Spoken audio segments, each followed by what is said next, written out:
सबसे पहला नियम एकादशी व्रत का सबसे पहला नियम है कि आप जिस दिन व्रत करो उसके एक दिन पहले भक्ति का संचार इस हृदय में कर लो। भक्ति का संचार इस हृदय में कर लीजिए। जिस दिन आप व्रत करो, जैसे एकादशी का व्रत कर रहे हो तो दशमी के दिन शाम का समय जब आवे, रात्रि जब होने लगे, शाम का समय आवे और रात्रि का आप जब भोजन ग्रहण करो तो उस भोजन में कोई ऐसा पदार्थ ग्रहण मत करिए जिस पदार्थ के कारण आपकी एकादशी बिगड़ जाए।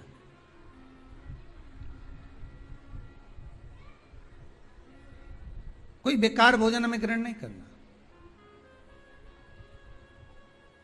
श्रेष्ठ भोजन ग्रहण करिए दशमी के।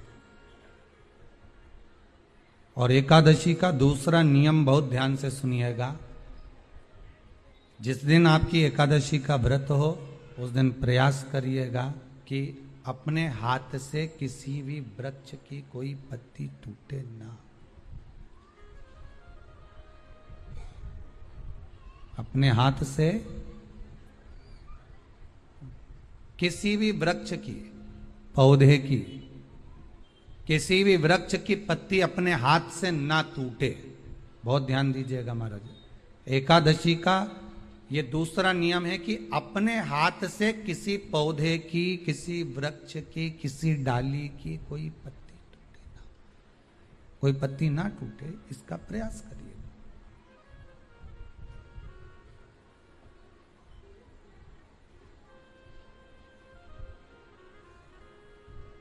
कितना सुंदर व्याख्यान कहा है, कितना सुंदर वर्णन है महाराज कि मात्र एकादशी का व्रत कर लेने पर, मात्र एकादशी का व्रत कर लेने पर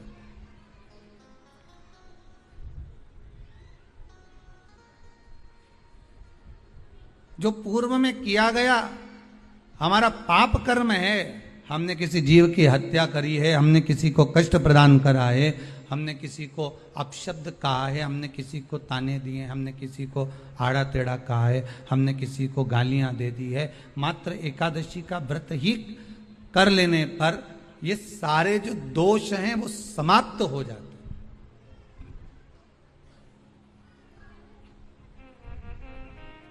सारे दोष हमारे समाप्ति पर आ जाते हैं।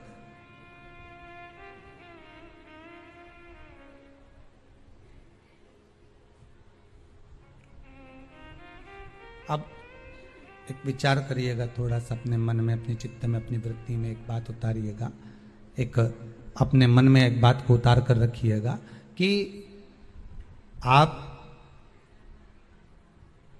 अपने पाप को, अपने पाप कर्म को जिस दिन छिन्न करने वाले हो, समाप्त करने वाले हो, अपने पाप को आप जिस दिन समाप्ति पर लेकर जा रहे हो तो उसके एक दिन पहले आपको प्रसन्नता होना चाहिए कि नहीं होना चाहिए कि कल मेरा पाप कटने वाला है, कल मेरा पाप समाप्त होने वाला है,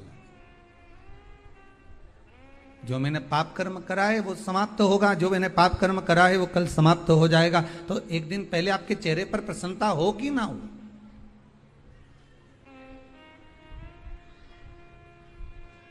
और चेहरे पर वो प्रसन्नता आपके आना चाहिए कि कल मेरा एकादशी का व्रत है, आज दशमी है, कल एकादशी का व्रत है, तो कल मेरी जब एकादशी का व्रत रहेगा तो मेरा ना जाने कितना कितना पाप, कितना असत्य, कितना झूठ, कितना प्रपंच वो समाप्त हो जाएगा। इसमें मुझे प्रसन्नता हो, इसमें मुझे आनंदता हो।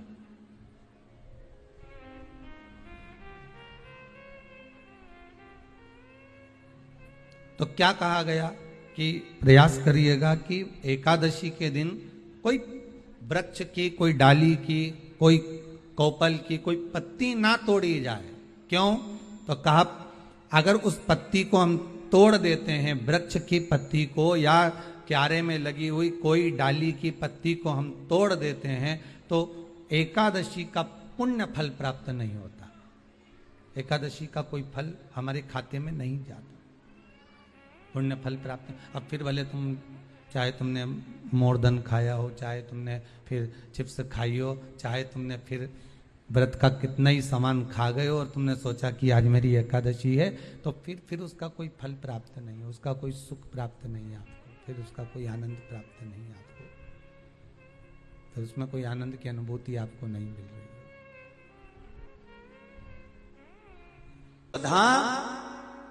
गर्भस्थ नारी के गर्भ में बच्चा जब तक रहता है और बच्चे को जन्म देने के बाद नारी उस बच्चेदानी से अगर प्रॉब्लम में रहती है, कष्ट में रहती है, गांठ पड़ जाती है या तकलीफ में आ जाती है, तो स्वधा का नाम लेकर भी शिव जी पे जल चढ़ाकर उसका मात्र आचमन ही कर लेती है, तो नारी को ऑपरेशन की जरूरत नहीं पड़ती, गर्भाशय ठीक हो जाता है, गर्भाशय ठीक हो। स्वधा नाम कोई साधारण सा नाम नहीं है, स्त्रियों के लिए, पुरुषों के लिए। पुरुष वर्ग में भी अगर हर्निया की भी प्रॉब्लम हो गई है और हर्निया हो गया, डॉक्टर बोल रहा है ऑपरेशन करना पड़ेगा, तो कुछ दिन स्वधा का नाम लेकर भगवान शंकर पर जल चढ़ाकर उस जल का आचमन करना प्रारंभ करिए और फिर जांच कराओ कि हर्निया में आराम लगना प्रारंभ हुआ कि नहीं हुआ। यहां तक शास्त्र वर्णन करता है कि आप स्वधा का नाम कोई साधारण नाम नहीं है, ये तो तर्पण शिव महापुराण की कथा में जो आपको मिल रहा है, ये वो औषधि मिल रही है कि जिंदगी बना दे, आपकी जिंदगी सवार है। स्वधा नाम एक बार सब प्रेम से फिर से बोलिए, हम सुनना चाहते हैं तुम सही बोल रहे हो कि गलत बोल रहे हो। स्वधा आगा सा है, फिर वाह और फिर धा आकी मात सुधा। ये कोई दक्ष प्रजापति की बेटी स्वधा का विवाह पितरों के साथ कर दिया। पितरों का काम केवल एक है, शरीर का निर्माण करना। भगवान आत्मा देता है, शरीर का निर्माण पितृ करते हैं, स्वधा उसको संभालती है, संभालने। और एक बात और याद रखिए जरा, बहुत स्मरण रहे, जिस नारी का बच्चा जन्म लेता है, 2-3 महीना रहता है और मर जाता है, चाहे गर्भ में धड़कन नहीं आती, श्वास नहीं आती, या उसका शरीर डॉक्टर कह देते हैं कि ये हो सकता है माइंड पर असर हो, विकलांग हो या ऐसा हो, उस समय पर भी स्वधा माता का स्मरण करना चाहिए। दक्ष प्रजापति की बेटी स्वधा, पितरों की धर्म पत्नी स्वधा का स्मरण कर कर अगर जल का आचमन किया जाए, शिवजी पे चढ़ा हुआ पानी आचमन किया जाए, तो गर्भ में जो बच्चा होगा उसकी धड़कन वापिस मेरी स्वधा माता लेकर आ सकती है, ये निश्चित है। स्वधा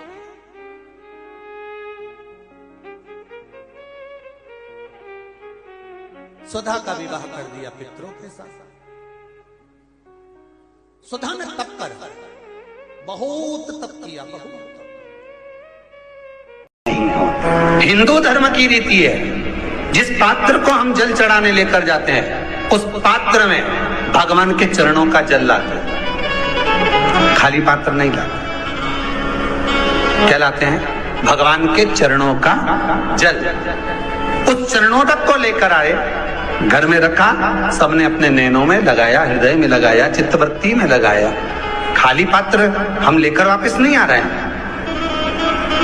शिव मंदिर में जब जब जाओ, जल चढ़ाने के लिए जाओ, पात्र तुमने शंकर जी को पूरा पानी चढ़ा भी दिया, तो शंकर के चरणारविंद का थोड़ा सा जल पात्र में डाल के भले 2 बूंद लाओ, 4 बूंद लाओ, इतना सा लाओ, पर लाओ और उसको पूरे परिवार के नेत्रों में जब लेकर आए हो चरणों तक तो लगा। खाली पात्र नहीं लेकर आना। खाली पात्र लाने में ध्यान दीजिए, जब आप पूरा जल समर्पित कर देते हैं, जल समर्पित भी पूरा करना है, भगवान को चढ़ा रहे हो तो पूरा समर्पण होना चाहिए, पूर्ण समर्पण। इसलिए शंकर भगवान को अधूरा समर्पण नहीं, इसलिए श्रीफल भी पूर्ण चढ़ता है। शंकर जी के मंदिर में श्रीफल नहीं फूटता, पूर्ण श्रीफल। बेलपत्री भी पूरी, चावल का दाना भी चढ़ेगा तो आखा, फल भी चढ़ेगा तो आखा, फूल भी चढ़ेगा तो आखा। भगवान को कोई चीज खंडित नहीं चढ़ती, शिव जी को। जल भी चढ़ेगा तो पूर्ण। जिस जल को चढ़ाने के लिए लेकर गए उसको बचा कर नहीं लाना है शिव मंदिर में से, संपूर्ण। आदत रहती है। और आपने भी गलती करी होगी, गए होगे, चढ़ाकर भी आए होगे, पूरा पानी भी उंडेल कर आए होगे, चढ़ा भी दिया, छोड़ भी आए, पर लेकर नहीं आए हो। कई लोग गलती कर जाते हैं और फिर बाद में कहते हैं हम तो इतने साल से पूजन कर रहे हैं, भगवान हमारी सुन ही नहीं दिया। तो भगवान के मैं तो तैयार बैठा, पर तू नवा के चली जाए, लेके तो कहीं जाए।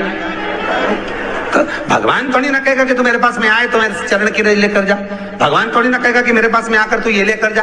भगवान तो कहेगा मेरे पास में आया है, मांगना कुछ मत, बस मुझे जो स्नान कराया है मेरा चरणोदक लेकर जा, छीट दे पूरे घर में, संपदा भरना मेरा काम। चरण की रज पहुंच गई, वहां संपदा स्वतः पहुंचती, मैं वहां पहुंच जाता हूं। तो चरणों तक ले जा। पर लोग ले जाते हैं, पूजन करते, कलश भी उंडेलते, जल भी चढ़ाते, पर आते समय खाली लेकर आ जाते। भगवान को इतना बुरा लगता, मेरे दरवाजे से खाली जाए, मुझे कितना बुरा लगेगा। जो आए वो भर कर जाए, भले 2 बूंद लेकर आओ, पर उसमें चरणों तक थोड़ा सा लेकर अवश्य।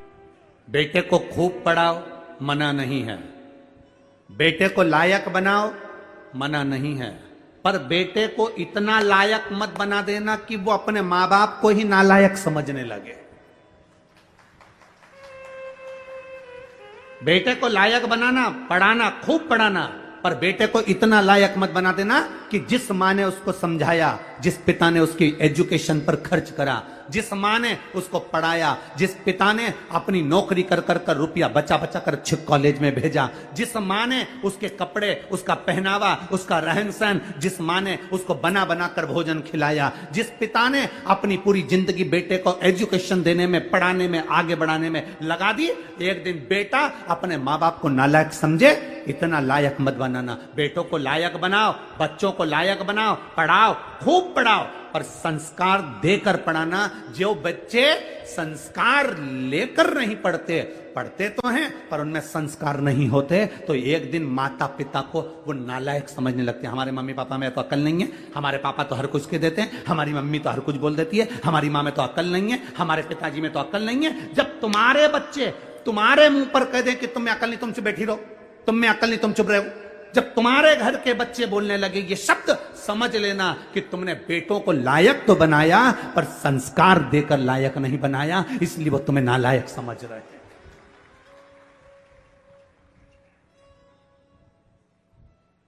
खूब पढ़ाओ, हम मना नहीं करेंगे, जितनी तुम्हारी कैपेसिटी है उससे ज्यादा पढ़ाइए, जितनी तुम्हारी कमाई है उससे ज्यादा खर्च कर कर बेटों को उज्जवल भविष्य बनाइए।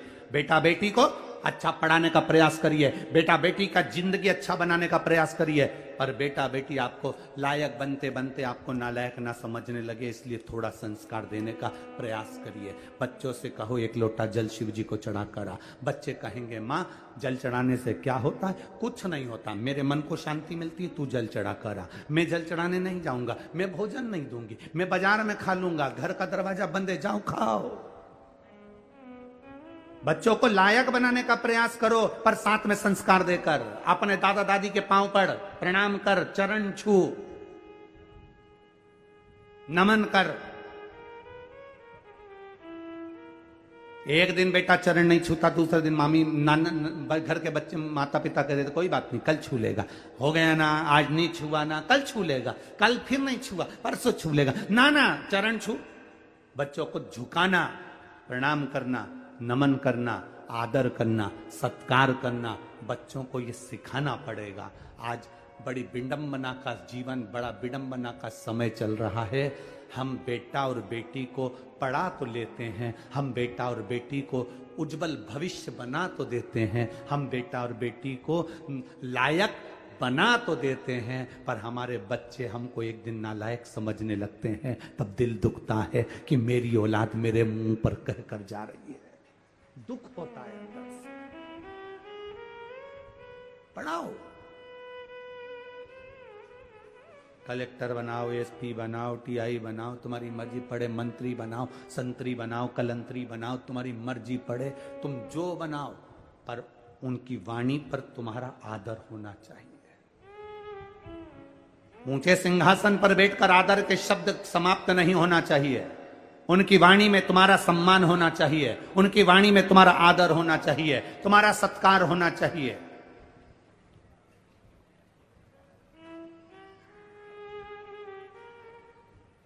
अरे बेटा एडीलैंड में, बेटी है न्यूयॉर्क। कई माता पिता रायपुर में हमसे कहते हैं, हमने पूछा क्यों साहब कहाँ रहते हो? बस गुरुजी आपकी जो कथा हो रही ना उसके पास में हमारी बिल्डिंग है, हम वहीं सी सेक्टर में रहते हैं। अच्छा सी सेक्टर में कौन सी? तो का बस 8वें मंजिल पर, चौथे मंजिल पर हमारा फ्लैट है। हमने कहा कौन कौन घर में? मेरा बेटा तो वहाँ है और मेरी बेटी वहाँ है। बेटा एडीलैंड में, बेटी है न्यूयॉर्क। और ब्राइट बच्चों के लिए हुआ बुढ़ापा डार, तो काका क्या करोगे? ये रुपया कहाँ धरोगे?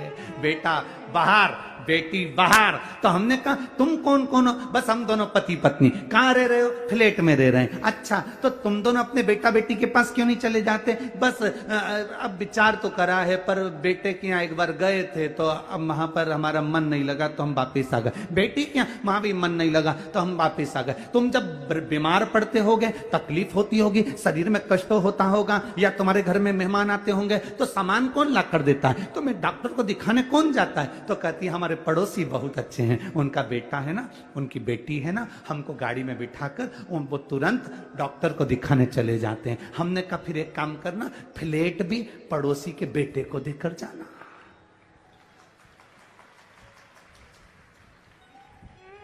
मरने के समय पर बूढ़े माँ बाप को डॉक्टर को दिखाने पड़ोसी के बच्चे जा रहे हैं। सब्जी पड़ोसी के बच्चे लाकर दे रहा है, देखरेख पड़ोसी के बच्चे कर रहे हैं। तो मकान की देखरेख तुम कर रहे हो किसके लिए?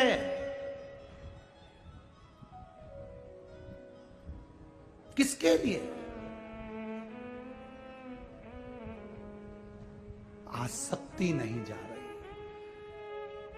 हमने कहा एक काम करो न, जब पड़ोसी का बच्चा इतना कर रहा है तो एक काम कर दो, उसको थोड़ा बहुत तो अपनी प्रॉपर्टी दे। अरे गुरुजी कैसे देके जाना? डॉक्टर को दिखाया है तो क्या प्रॉपर्टी दिया है? सब्जी ला के दे देता कि प्रॉपर्टी दे रहे? तो तुम्हारे बेटे तुमने बड़े करे थे तुम्हारी सेवा के लिए, वो तुम्हारी सेवा नहीं कर रहे, तो तुम किसके भरोसे? किसके? अखबारों में देखो, अखबारों में जरा पढ़ना, कभी पुराना कई जगह का आपको मिलेगा।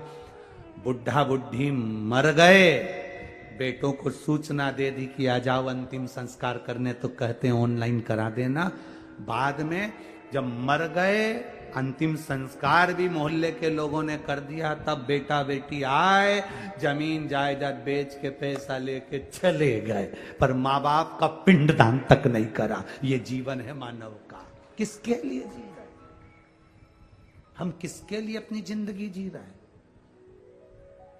अरे बेटा एडीलैंड में, बेटी है न्यूयॉर्क।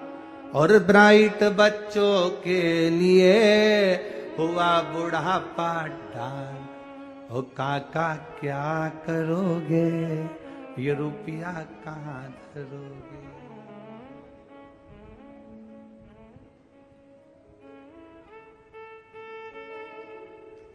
केवल ऑनलाइन बच्चों से प्रेम हो गया।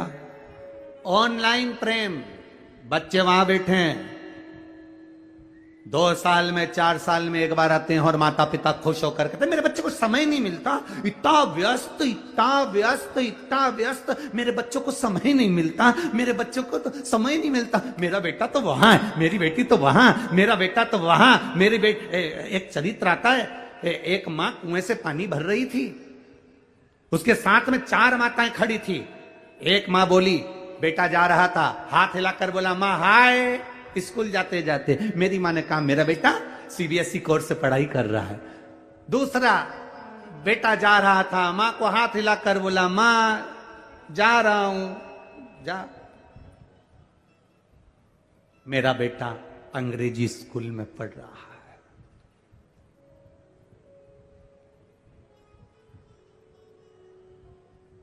एक माँ का बेटा जा रहा था, माँ बाल्टी उठाकर ले जा रही थी। बेटे ने कहा रुक माँ, पहले मैं बाल्टी घर रख कर आता हूं, फिर जाऊंगा। माँ कहती है मेरा बेटा सरकारी स्कूल में पढ़ रहा है। ये मेरा बेटा है जो सरकारी स्कूल में पढ़ रहा है। अंग्रेजी स्कूल में पढ़ाओ, सीबीएसई कोर्स से पढ़ाओ, एक से बढ़कर एक स्कूल में पढ़ाओ, पर अपने बच्चों को संस्कारवान बनाने का जवाबदारी तुम्हारी है।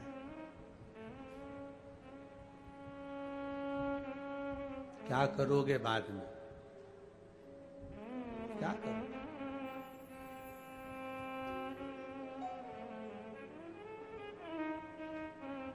अगर स्नेहवश कोई जवाबदारी आपके जीवन में अपने बच्चों पर नहीं छोड़ी है, तो वो बच्चे आपको भी नहीं कुछ प्रभाव दे पाएंगे। दीजिए।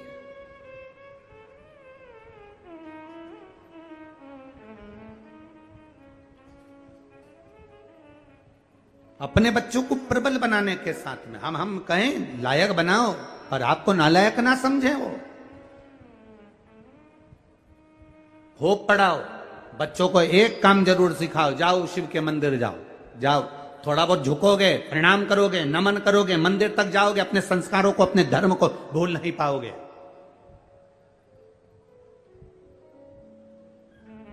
जिस बेटे को भगवान ब्रह्मा जी ने वर दे दिया, जिस बेटे को सब कुछ दे दिया, ब्रह्मा जी प्रसन्न होकर मेरा बेटा मेरा बेटा मेरा बेटा करके सब कुछ दे दिया। ब्रह्मा जी ने पूरे वर, पूरे आशीर्वाद जो दे सकते थे बेटे को दे दिया। सारे वर, सारे आशीर्वाद ब्रह्मा जी ने अपने पुत्र सिंदूर को दे दिए, सारे वर। मेरी जीजियों, ब्रह्मा जी जैसी गलती मत करना। ब्रह्मा जी ने सारे वर, ब्रह्मा जी ने अपने बेटे सिंदूर को दे दिया। तुम वो गलती मत करना कि पूरी चीज अपने घर के बच्चों को दे दो। एक इतनी बड़ी लोहे की पेटी यहां से जाते जाते खरीद लो, उसमें भले कुछ मत रखो, जाते जाते 2-4 पत्थर उठा के ले जाओ, पुरानी साड़ी में लपेट के पेटी में रख दो, बउए आए उसके पहले पेटी पत्थरों से भर लो। बताना मती बहुओं को, बोलने की जरूरत नहीं है बहुओं को कि इसमें पत्थर भरा है, इसमें कुछ भरा हुआ है। बस दिवाली का समय आए, बहुओं से कहना थोड़ा पेटी हटाना, मेरे को सफाई करना है। बहुएं पेटी हटाएंगी, सफाई कर देना, बहुओं को भी लगेगा कुछ है। मरती मर जाना, पर बहुओं के सामने कभी पेटी मत खोलना, कभी मत खोलो। अंतिम समय आए, यम के दूत तुम्हें बंदी बनाने आए, तुम्हें लगने लगे कि मैं मर रही हूं, तो मरते मरते घर की बहू को बुलाकर, एक किसी भी बहू को, बड़ी हो छोटी हो, किसी के हाथ में चाबी दे जाना, बेटा सब बांट लेना हो, अब मैं चली। बहुओं इतनी समझदार हैं, 13 दिन पेटी नहीं खोलेगी, क्योंकि घर में नंदे आई हुई हैं, हिस्सा देना पड़ेगा तो पेटी छुपा देगी।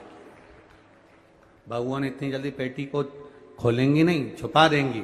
अब बहुओं को मालूम है सास के पास बहुत सामान है, तो 10वां भी अच्छा करेगी, 12वां भी अच्छा करेगी, खूब साड़ी बांटेगी, 12-13 खिलाएगी पिलाएगी, लड्डू गुलाब जामुन इमरता भजिया, सारे ब्राह्मणों का भोजन कराएगी, मेहमान को भी खूब देगी। और सब चले गए और ननन भी चली गई, तब बहुएं पेटी खोलेंगी और उनमें से भाटा निकलेगा और करम फोड़ेंगे।